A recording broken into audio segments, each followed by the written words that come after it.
It's easier to find your first customer than it is land your next job. No, that's not a hot take. That is just the reality of the situation, especially if you're a Gen Xer.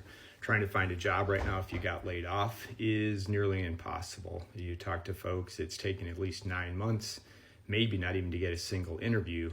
And then after the fact, right, the pay is less than what you wanted, or it's a different role. It's a combination, a host of reasons. So we can go deep into why corporate's a bad situation, but I think that the bigger opportunity is you don't need corporate to make money. If somebody's paying you to do a job, there's folks that need your help, small businesses, nonprofits, startups that need help solving that problem. And I'm going to tell you three ways to get started. First is think about that problem that you want to solve.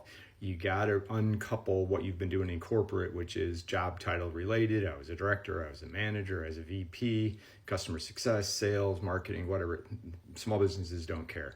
Pick a problem that you can solve, and hopefully it's a need to solve problem, not a nice to solve problem. That'll make it much easier. 2, find somebody that has that problem, right? It's probably in your network.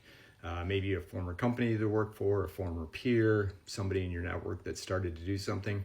90% of solo work is coming through referrals. And again, we don't realize how much of an untapped market we have because we've only used our network for job searches before. So it's in there and you will find it. And the last one is just make $1, right? You don't have to sell a 6-figure deal out of the box.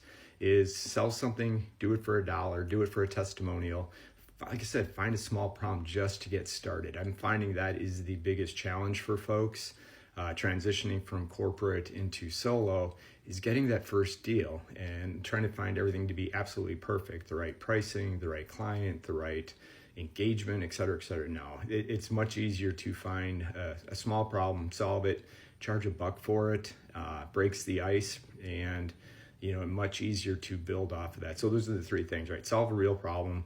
2, it's in your network. Use your network. Start having conversations. And 3, make that first dollar, right? I think the biggest lie that we've been told is that leaving corporate is risky. Yeah, I think it's much riskier to be in corporate as a Gen Xer because once that job runs out, you're going to have a hell of a time finding that next job. So if you're curious and want to learn more, I have a starter's kit. I think it's 22 pages now. That's got some frameworks, some suggestions, just to help think through what life outside of corporate looks like. It's free. It's a PDF. Marketing people don't judge me. It's not super fancy, but I think there's a lot of good information. You can find that in my bio, the link in my bio. Just look for the free Escapee Starter Kit to get you started. And as usual, if you're still in corporate, good luck.